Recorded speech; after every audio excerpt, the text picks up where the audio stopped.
Me responda essa pergunta. Você realmente acha que a sua carreira em dados está segura com todas essas tendências e mudanças que a gente tem visto no mercado? Nesse vídeo, então, eu vou te trazer 5 tendências que a gente já tem observado, isso baseado em dados, inclusive. Já vou deixar aqui, inclusive, as fontes e agradecer. Teve uma lista de dados que fez um estudo bem detalhado sobre isso. Eu vou deixar também o link aqui na descrição desse vídeo. E aqui eu vou te trazer as 5 principais tendências que, se a gente não tá vendo ainda, a gente vai começar a ver em 2025.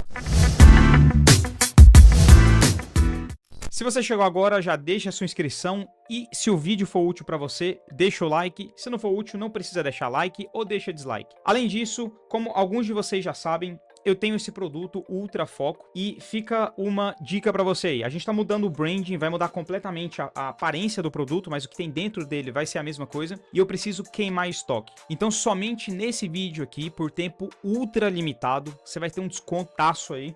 Basta você entrar lá no ultrafoco.com.br e adicionar no carrinho qualquer uma das opções e aplicar o código Analítica30, são 30% de desconto. Somente dessa vez que eu tô dando esse desconto, realmente porque eu quero mudar o branding disso aqui e a gente tem que queimar o estoque. Então é somente enquanto durar o estoque que já tá para acabar. Sem enrolação, então, o primeiro ponto aqui é sobre o mercado de trabalho na área de dados, para diferentes funções. O que aconteceu aqui?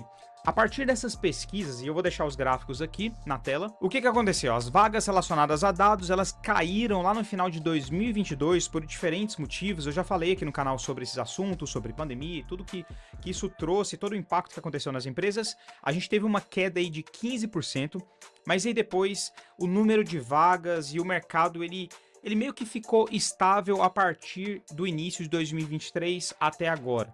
Ou seja, teve uma queda, o mercado se reajustou e as expectativas ficaram mais alinhadas entre as empresas e os profissionais. Então, olha esse gráfico aí mostrando o número de job posts por tempo. Então, a gente vê que teve essa queda e aí o mercado ficou meio que estável, tem essa redução, a gente vai falar sobre isso daqui. E esse segundo gráfico já mostra a quantidade de layoffs que a gente teve de acordo com o tempo. Então, a gente teve esse pico lá no final de 2022, início de 2023. A conclusão que a gente tira a partir desses gráficos aqui, dos outros estudos que eu vou deixar aí com você, é que a área de dados ela foi sim impactada por esses layoffs, mas não tanto quanto outras vagas. E o que aconteceu aqui, a gente sabe disso, o pessoal que já está trabalhando faz um tempo na área, entendeu que as empresas mudaram um pouco o foco que elas estavam tendo. Se antes o foco era muito mais em crescimento a qualquer custo, porque eles tinham investidores ali colocando grana a qualquer custo, essas empresas agora elas passaram a buscar profissionais, principalmente esses da área de dados, que estão mais focados, são capazes de melhorarem a eficiência operacional e, consequentemente, financeira da empresa. E isso vai ajudar essa empresa a reduzir os custos e se tornar profitable, que acabou virando aí o objetivo principal de praticamente toda empresa que eu conheço hoje em dia, de startup que eu vejo hoje em dia. Elas estão buscando, direta ou indiretamente, a rentabilidade a qualquer custo. Já se a gente olhar esse terceiro gráfico aqui, a gente vê uma projeção de quais são as ocupações, os cargos que vão ter uma maior tendência aí entre 2021 e 2031. Então isso aqui é baseado também em dados históricos e aí já fizeram uma projeção baseada nisso. Então aqui a gente percebe que as áreas relacionadas a dados, cientistas de dados, estatística, estão explodindo. Mas mesmo assim, muito profissional fora e dentro do Brasil tem reclamado porque as vagas não estão se comportando como antes. Muitos reclamam que não tem vagas disponíveis, ou quando tem vagas disponíveis está muito competitivo o mercado, está difícil realmente de conseguir uma primeira entrevista ou de passar naquela vaga que a pessoa estava buscando, sendo que há 1 ano atrás, 2 anos atrás, a realidade era outra. E se você tiver interesse de ver essa quebra mais detalhada entre as vagas postadas aí separadas por posição, aqui você tem esse gráfico e aí você pode ter uma ideia melhor. Claro que isso aqui está focado muito mais no mercado americano, tem dado aqui que é global, mas assim, muito mais no mercado americano, mas eu acho super relevante porque o mercado brasileiro, ele meio que copia com certo delay aí o mercado americano.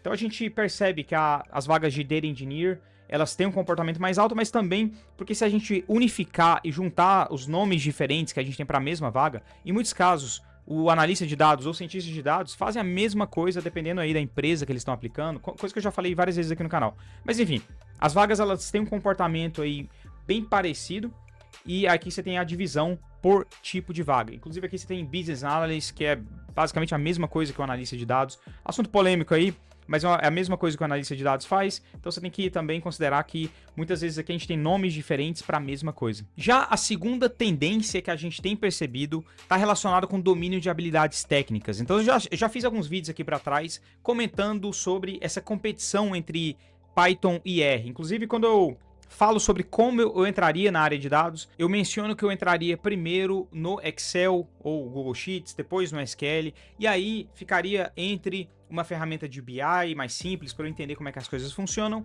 e uma linguagem ou Python ou R. E aí eu sempre deixei Python e R mais ou menos no mesmo patamar.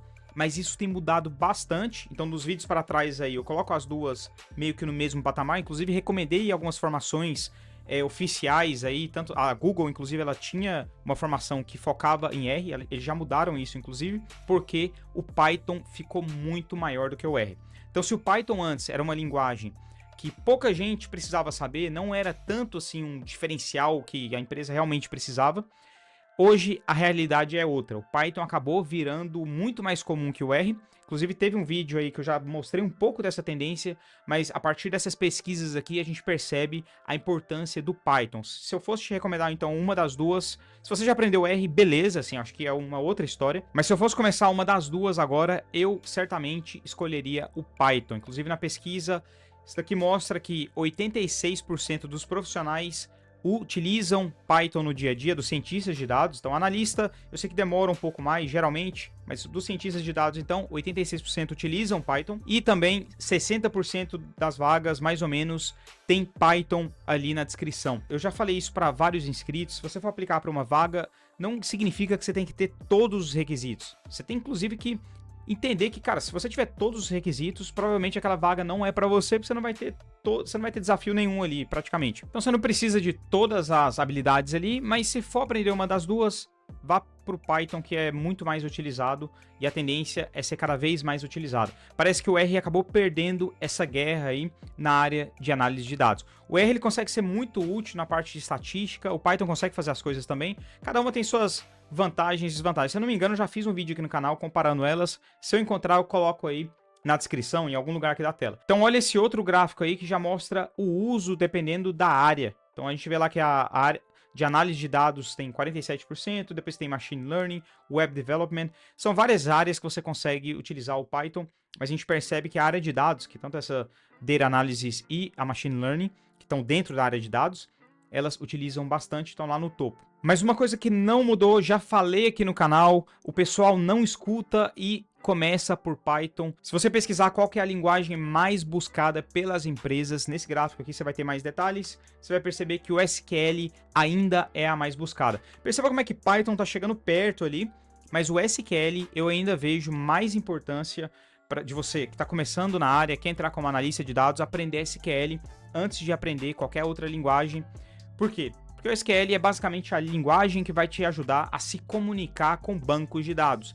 Bancos de dados é exatamente o que você vai utilizar no dia a dia para gerar suas análises, fazer tudo que você vai fazendo como analista e também como cientista de dados no futuro. Então, o Python vai ser importante em um certo momento, mas o SQL é mais importante sim para quem está começando agora. Já a próxima tendência está relacionada com a ascensão dos engenheiros de AI. Então o que acontece? A gente sabe que inteligência artificial não é só uma modinha temporária. Teve uma explosão, é claro, todo mundo está falando disso, mas ela já passou a ser parte do dia a dia dos analistas, dos cientistas de dados, das empresas de forma geral, de qualquer profissional em geral. Então nesse gráfico a gente vê aí uma linha de tendência dividida por áreas diferentes. Então a gente vê a inteligência artificial na linha vermelha e machine learning na linha azul. Observe como é que antes a linha azul estava bem acima da vermelha. Machine learning por um bom tempo já tem sido aí um estudo, uma área bastante utilizada pelas empresas, por profissionais, buscada pelas empresas, em job descriptions e assim vai. Só que perceba como é que recentemente AI teve uma explosão e passou a linha azul, passou assim de uma vez. Então AI já virou uma realidade e isso fez com que engenheiros de AI e outras funções relacionadas com inteligência artificial crescessem, fossem criadas. Então, o tipo de função, o tipo de habilidade que um profissional que está trabalhando com AI tem que dominar.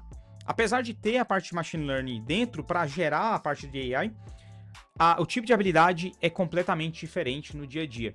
Então, enquanto um profissional de machine learning está muito mais focado ali na parte de estatística pura, tem várias outras técnicas ali relacionadas, muito mais relacionadas com o que eu chamaria aí de acadêmico, aquele mundo acadêmico que um profissional que fez um Master em Operations Research, por exemplo, tem que aplicar no dia a dia.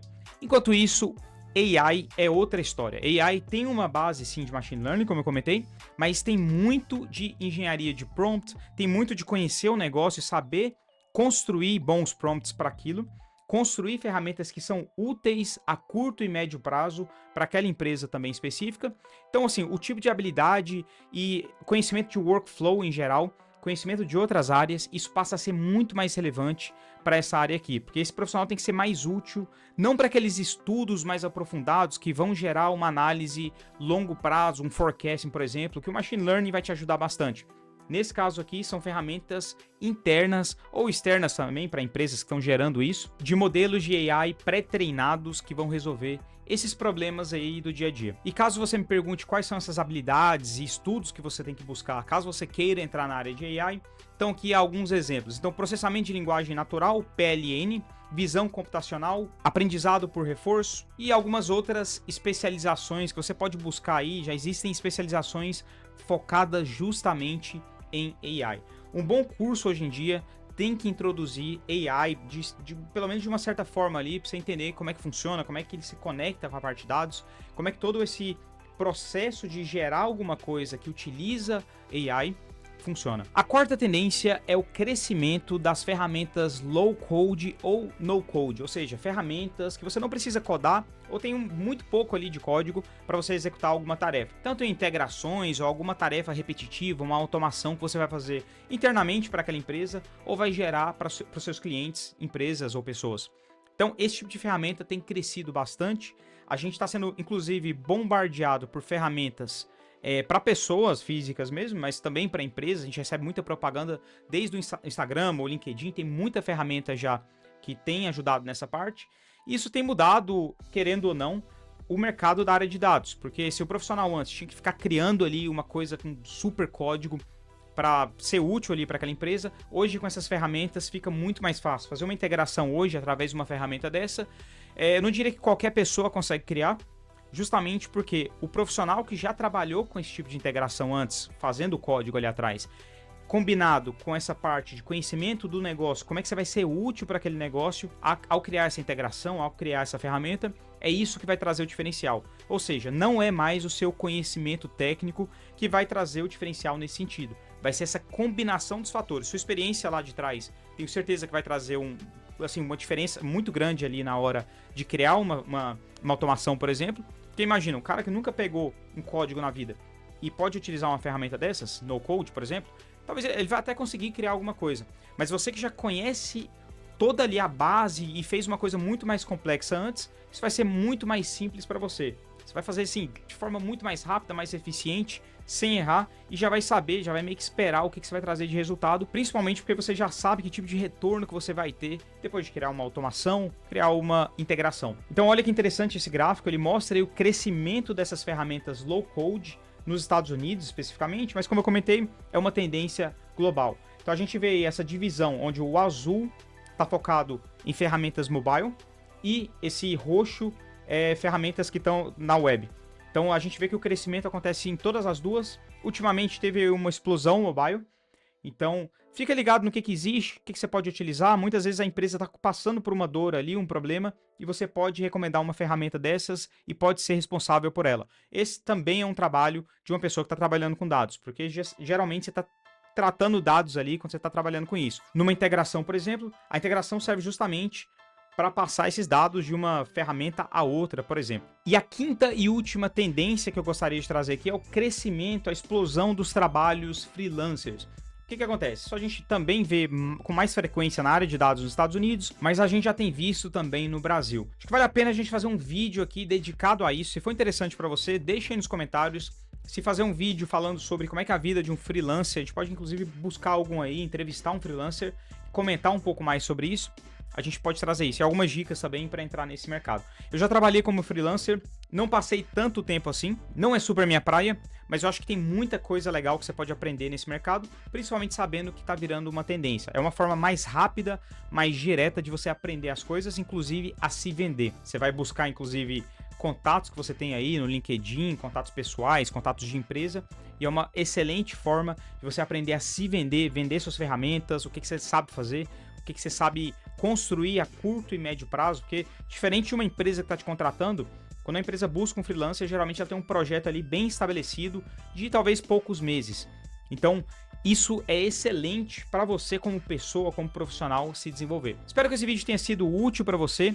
Deixa aí nos comentários o que você gostaria de ver aqui no canal. Ajuda aí, ativa o sininho porque a gente está sofrendo o Shadowban. Além disso, dá uma olhada lá, ultrafoco.com.br. Isso aqui pode mudar a sua vida e aproveita porque essa promoção é limitadíssima, de 30% para queimar o estoque, porque a gente está mudando aí.